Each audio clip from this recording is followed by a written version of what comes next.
Hello friends, welcome back to my YouTube channel study media. कैसे हैं आप सभी? उम्मीद करती हूँ कि आप सभी स्वस्थ होंगे, अच्छे से होंगे। तो आज इस वीडियो में हम करने वाले हैं कक्षा 4 की पाठ्य पुस्तक झरोखा का पाठ 14, जिसका नाम है रहें साथ साथ। पिछली वीडियो में मैंने आपको पाठ 13 काना बाती कर करवाया था। तो चलिए पाठ 14 शुरू करते हैं। चौपाल में लगी रौनक। आज हमारे गांव में बहुत चहल पहल है। गांव में कृषि अधिकारी आए हैं। वे मधुमक्खी पालन के बारे में बताएंगे। मैं भी अपने पिताजी और माँ के साथ चौपाल में पहुंची। चौपाल में सरपंच के साथ और लोग भी बैठे थे। कृषि अधिकारी ने मधुमक्खी पालन की सरकारी योजना की जानकारी दी। उन्होंने कहा, फसलों के साथ साथ मधुमक्खी पालन से मधुमक्खियों को फूलों का रस आसानी से मिलता है और मधुमक्खियों द्वारा परागण से फसल की पैदावार अधिक होती है। सोचो और लिखो। फूलों का रस चूसने वाले कुछ अन्य कीटों के नाम लिखो। इसमें आएगा तितली और भंवरा। मधुमक्खियों द्वारा फूलों से रस चूसने का फसल की पैदावार अधिक होने से क्या संबंध है? इसका उत्तर है, इससे पौधों में परागण क्रिया अधिक होती है, जिससे फसल की पैदावार अधिक होती है। ऐसा करो, निम्नलिखित क्रम को देखकर बॉक्स में मधुमक्खी का चित्र बनाओ। तो यहाँ पे आपको कुछ स्टेप दिए हुए हैं, आप इनको देख के बॉक्स में चित्र बनाएंगे। मधुमक्खी पालन। कृषि अधिकारी ने बताया, मधुमक्खी पालन फूलदार फसलों के आसपास कर सकते हैं। सरकार इसके लिए ट्रेनिंग कराती है और ऋण भी देती है। यह सुनकर मेरे माता पिता ट्रेनिंग के लिए तुरंत तैयार हो गए और फॉर्म भर दिया। गांव के 20-25 अन्य लोग ने भी फॉर्म भरे। कृषि अधिकारी ने मधुमक्खी पालन की पूरी प्रक्रिया बताई। पता करो, मधुमक्खी पालन के लिए सरकारी ऋण की सुविधा क्यों दी जाती होगी और किसानों को मधुमक्खी पालन ट्रेनिंग लेने से क्या लाभ होता है? तो इसका उत्तर है, मधुमक्खी पालन पर्यावरण के अनुकूल एक व्यवसाय है। इससे फसलों का उत्पादन भी अधिक होता है। इसलिए सरकार किसानों को ऋण की सुविधा उपलब्ध कराती है। दूसरे का उत्तर है, मधुमक्खी पालन ट्रेनिंग लेने से किसानों को मधुमक्खी पालन की सही प्रक्रिया की जानकारी मिल सकती है, जिससे वे अधिक से अधिक लाभ उठा सकते हैं। फूलों के रस से बना शहद। मधुमक्खी पालन के लिए सबसे पहले लकड़ी के डिब्बों की आवश्यकता थी। ये डिब्बे पिताजी बाजार से लाए। एक डिब्बे की कीमत लगभग 3000 रुपये थी। हमने अपना काम 10 डिब्बों में शुरू किया। फूलों से रस चूसते हुए छत्ते में शहद भरते हुए मधुमक्खी का कृषि अधिकारी से पूछा, मधुमक्खियां शहद कैसे बनाएंगी? ये तो फलों का रस चूसती हैं। अधिकारी ने बताया, मधुमक्खियां सरसों, सूरजमुखी, पपीता, अमरूद, शहतूत आदि के फूलों का रस चूसती हैं। इस रस से वह शहद बनाती हैं। शहद को अपने छत्ते के खानों में भर देती हैं। अपने पंखों को हिलाकर वे छत्ते का तापमान ठीक रखती हैं और शहद का पानी सुखाती हैं। इससे रस गाढ़ा हो जाता है। छत्ते में एक रानी मधुमक्खी होती है जो अंडे देती है। कुछ नर मक्खियाँ होती हैं जिन्हें ड्रोन कहते हैं। हजारों की संख्या में श्रमिक मक्खियाँ होती हैं। ये फलों का रस चूसती हैं, छत्ता बनाती हैं, सफाई करती हैं और बच्चों को पालती हैं। सोचो और लिखो, मधुमक्खियाँ किन फूलों का रस चूसती हैं? इसका उत्तर है, मधुमक्खियाँ सरसों, सूरजमुखी, पपीता, अमरूद, शहतूत आदि के फूलों का रस चूसती हैं। श्रमिक मक्खियाँ क्या क्या कार्य करती हैं? इसका उत्तर है, श्रमिक मक्खियाँ फूलों का रस चूसती हैं, छाया बनाती हैं, सफाई करती हैं और बच्चों को पालती हैं। रानी मक्खी का क्या कार्य है? रानी मक्खी अंडे देती है। मधुमक्खी का छत्ता अपनी कॉपी में बनाओ, जो कि आप स्वयं बनाएंगे। बढ़ने लगी मधुमक्खियाँ। पिताजी ने नवंबर में सभी डब्बे सरसों के खेत में रख दिए। प्रत्येक डब्बे को 5 से 10 मीटर के फासले पर रखा। मैंने और माँ ने चीनी को घोल तैयार किया ताकि मधुमक्खियों को फूलों का रस न मिलने पर इसे भोजन के लिए दिया जा सके। प्रत्येक डिब्बे के नीचे लोहे का एक चौकोर स्टैंड रखा गया। इसके चारों पाए के नीचे पानी से भरी प्यालियाँ रखीं ताकि चींटियाँ डब्बे में न जा सकें। खेत में मधुमक्खी पालन के लिए रखे हुए बॉक्स आपको चित्र में दिखाई दे रहे हैं। देखें और लिखें, डिब्बे के नीचे स्टैंड क्यों रखा जाता है? इसका उत्तर है, स्टैंड इसलिए रखा जाता है ताकि डिब्बे के नीचे से हवा निकलती रहे। स्टैंड के नीचे प्याली में पानी भरकर क्यों रखते हैं? इसका उत्तर है, पानी भरकर इसलिए रखते हैं ताकि चींटियों को छत्ते तक जाने के लिए रोका जा सके।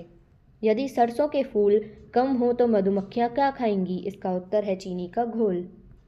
पता करो, यदि रानी मक्खी न रहे तो अन्य मधुमक्खियों का क्या होगा? इसका उत्तर है, रानी मक्खी के न रहने से मक्खियों का प्रजनन रुक जाएगा और नई मक्खियाँ पैदा नहीं होंगी। ऐसा करो, क्या तुमने कभी मधुमक्खियों के भिनभिनाने की आवाज़ सुनी है? यदि हाँ, तो तुम वैसी ही आवाज़ निकालने की कोशिश करो जो आप स्वयं करेंगे।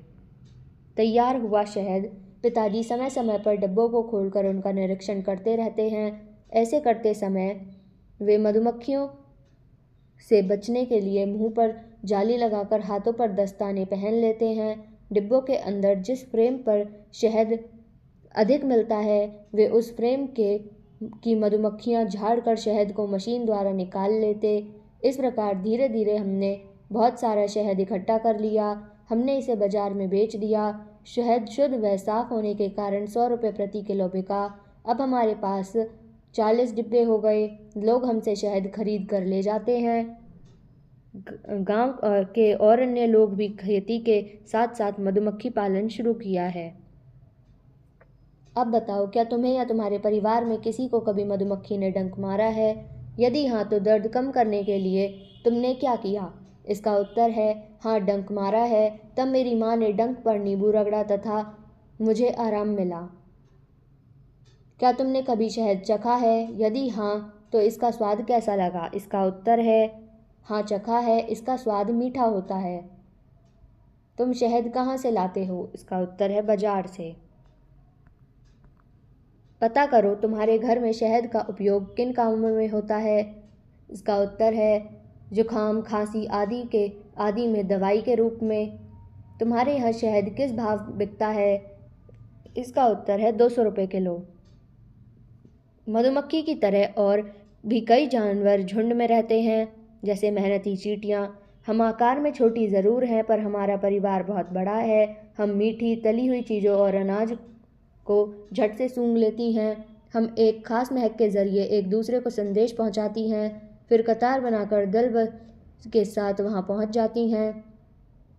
हमारे समूह में मजदूर, नर सिपाही, रानी और नर चींटियाँ होती हैं। हम ज़मीन की दरारों में या पेड़ों की खोखली जड़ों में रहती हैं।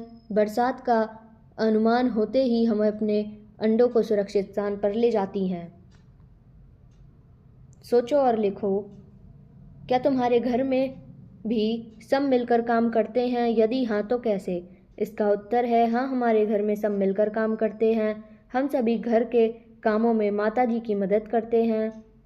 चींटियाँ एक कतार में क्यों चलती होंगी? इसका उत्तर है, चींटियाँ मिलकर काम करती हैं। चलते समय वे रसायन छोड़ती हैं, जिसे सूंघकर चींटियाँ एक कतार में चलती हैं। चींटियों का घर कहाँ होता है? इसका उत्तर है, ज़मीन की दरारों में या पेड़ों की खोखली जड़ों में। चींटियों के जीवन से हम क्या सीख सकते हैं? इसका उत्तर है, इनके जीवन से हम परिश्रम करने और मिलकर काम करने का गुण सीख सकते हैं। ऐसा करो, चींटियों को रास्ता दिखाकर भोजन तक पहुंचाओ। तो आपको जैसे यहाँ पे रास्ता बनाकर दिखाई दे रहा है, आप भी ऐसे ही बना सकते हैं।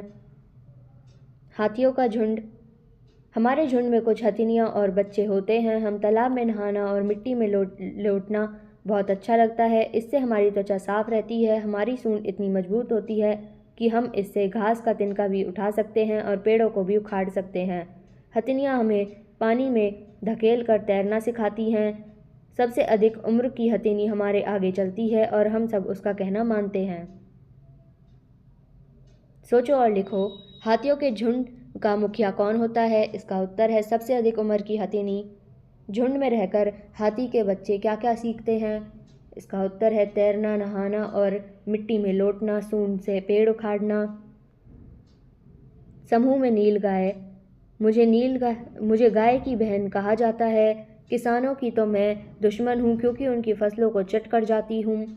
हमारे झुंड में लगभग 10 से 12 मादा नील गायें और बच्चे रहते हैं। मादाएं मिलकर हमें पालती हैं। हमारे बच्चे झुंड की किसी भी नील गाय का दूध पी लेते हैं। आराम करते समय हम एक दूसरे से पीठ सटाकर लेट जाती हैं। झुंड का एक सदस्य खड़ा रहकर निगरानी करता है। खतरा महसूस होने पर वह दबी आवाज में पुकारता है और हम अपने बच्चों को झाड़ियों में छिपा लेती हैं। सोचो और लिखो, नील गायों के झुंड में सबसे बच्चे किनके साथ रहते हैं? इसका उत्तर है मादा नील गायों के साथ। खतरे का आभास होने पर नील गायें एक दूसरे को कैसे बताती हैं? इसका उत्तर है दबी आवाज में पुकार कर।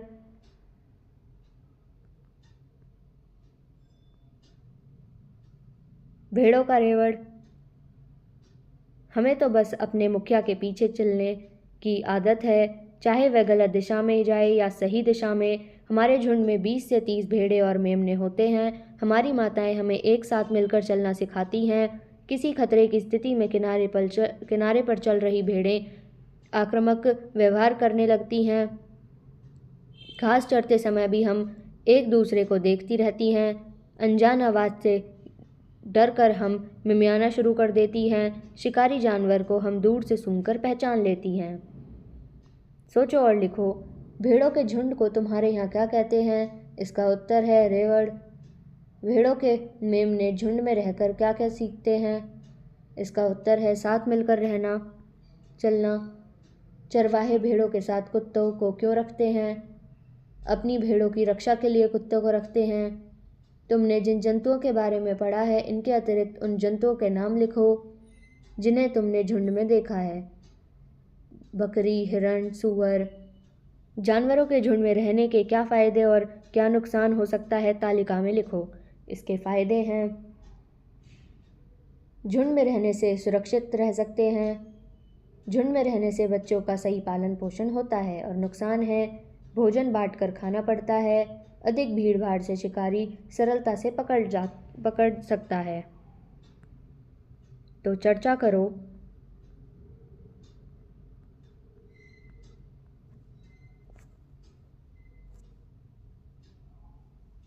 तुम एकल परिवार में रहते हो या संयुक्त परिवार में? तुम्हें उसमें रहने से क्या फ़ायदे और क्या नुकसान हैं?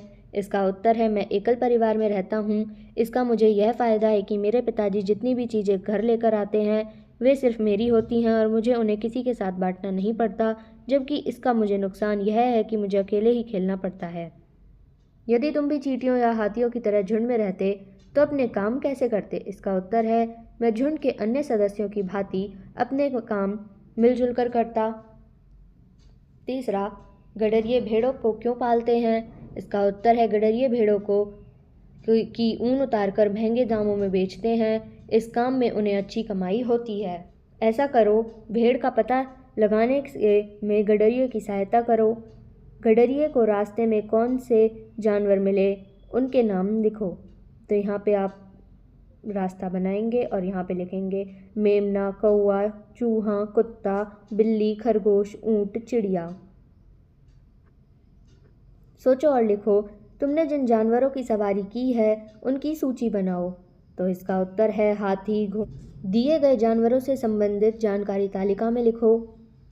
तो जानवर का नाम हाथी। रहने का स्थान को क्या कहते हैं? खुला मैदान। क्यों पालते हैं? भार ढोने, पेड़ उखाड़ने के लिए। किन कार्यों से इन्हें परेशानी होती है? बांध कर रखने से। सांप बिल में रहता है, तमाशा दिखाने के लिए पालते हैं। छूने से इसे परेशानी होती है। कुत्ता घर में रहता है, घर की रखवाली के लिए पालते हैं, परेशानी होती है बांध कर रखने से। घोड़ा अस्तबल में रहता है, सवारी के लिए पालते हैं, अधिक भार से सामान उठवा सकते हैं। गधा खलिहान में रहता है, बोझा ढोने के लिए। भूखा रखने से परेशानी होती है। मधुमक्खी छत्ते में रहती है, क्यों पालते हैं? शहद के लिए। छत्ते को छेड़ने से परेशानी होती है। चर्चा करो, तुम्हारे विचार से इनमें से क्या ज़्यादा खुश हुआ होगा? कौन ज़्यादा खुश होगा और क्यों? पेड़ पर उछलता कूदता बंदर या मदारी के डमरू पर नाचता बंदर? सपेरे की बीन पर नाचता सांप या बिल में रहने वाला सांप? तो इसका उत्तर है पेड़ पर उछल कूद करता बंदर ज़्यादा स्वतंत्र होने की वजह से ज़्यादा खुश है, जबकि मदारी के डमरू पर नाचता बंदर मदारी का गुलाम है। दूसरा, सपेरे की बीन पर नाचता हुआ सांप खुश नहीं है क्योंकि वह सपेरे का गुलाम है, जबकि बिल में रहने वाला सांप स्वतंत्र है और वह खुश है। आओ ये भी करें। प्रश्न 1, अपने आसपास खाने की किसी भी चीज़ पर आने वाली चींटियों को देखो और निम्नलिखित जानकारी अपनी कॉपी में लिखो। वह किस रंग की चींटियाँ आती हैं? भूरे रंग की। वे खाने की चीज़ें कहाँ तक ले जाती हैं? अपने रहने के स्थान तक। क्या तुमने चींटियों के बिल देखे हैं? यदि हाँ, तो कहाँ कहाँ? इसका उत्तर है हाँ, पेड़ों की जड़ों की दरारों में। जब तुम खाने की चीज़ों को वहाँ से उठा लेते हो तब चींटियाँ क्या करती हैं? इसका उत्तर है चींटियाँ तेज़ी से उस स्थान पर घूमती रहती हैं और नए स्थान पर चली जाती हैं। प्रश्न 2, पता करो, तुम्हारे आसपास मधुमक्खी पालन कौन करता है? प्राप्त जानकारी को अपनी कॉपी में लिखो। वे यह काम कब से कर रहे हैं? इस काम में कौन कौन सहायता करता है? इस एक छत्ते से लगभग कितना शहद मिलता है? तीसरा, अपनी कॉपी में चींटी का चित्र बनाकर उसमें रंग भरो या आप खुद करेंगे। प्रश्न 4, चींटी की जिग्सा पहेली बनाओ। एक गत्ता लो, उसे चौकोर काटो, उस पर चींटी का चित्र चिपकाओ। चित्र पर रेखाएं खींचकर छोटे बड़े खाने बनाओ। रेखाओं के साथ काटकर गत्ते के 4-5 टुकड़े रखो। अपने दोस्त को इन टुकड़ों को जोड़कर चींटी बनाने को कहो। प्रश्न 5, निम्नलिखित जानवरों के 2-2 उदाहरण लिखो। सवारी के काम आने वाले ऊंट, घोड़ा, बोझा ढोने वाले बैल, गधा, दूध देने वाले गाय, भैंस, ऊन देने वाले खरगोश, भेड़, अंडे देने वाले मुर्गी, कोयल। आओ परखें क्या सीखा। प्रश्न 1, पता करो और लिखो कौन कौन से जानवर झुंड में रहते हैं। प्रश्न 2, दिए गए शब्दों की सहायता से खाली स्थान भरो। पहला, मधुमक्खी के छत्ते में डैश अंडे देती है, इसमें आएगा रानी मधुमक्खी। दूसरा, मधुमक्खी की तरह डैश भी समूह में रहती हैं, इसमें आएगा चींटियाँ। तीसरा, गधा खच्चर हमारे सवारी करने तथा डैश के काम आते हैं, इसमें आएगा बोझा ढोने। चौथा, मधुमक्खी पालने से डैश में परागण क्रिया अधिक होती है, इसमें आएगा फसलों। पांचवा, नील डैश का झुंड किसानों की फसल को चट कर जाता है, इसमें आएगा नील गाय।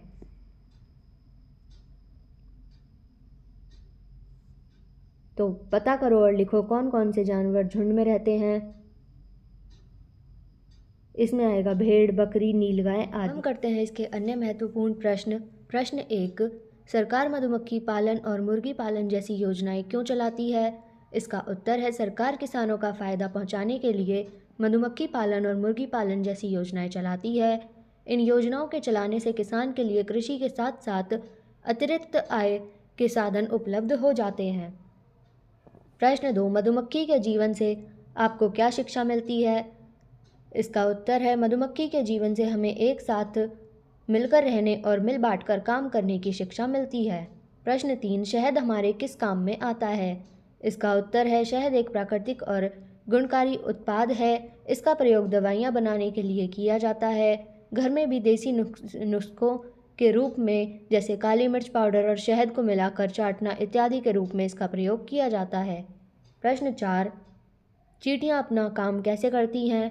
इसका उत्तर है चींटियाँ मीठी तली हुई चीज़ों और अनाज को झट से सूंघ लेती हैं। वे एक खास गंध के जरिए एक दूसरे को संदेश पहुंचाती हैं, फिर कतार बनाकर दल बल के साथ वहां पहुंच जाती हैं। तो यहाँ पे ये वीडियो ख़त्म होती है। अगली वीडियो में मैं आपको पार्ट 15 कहाँ कहाँ से जल करवाऊँगी। तो ये वीडियो आपको कैसी लगी मुझे कमेंट करके ज़रूर बताएं। वीडियो को लाइक करें, शेयर करें और चैनल को सब्सक्राइब करना ना भूलें।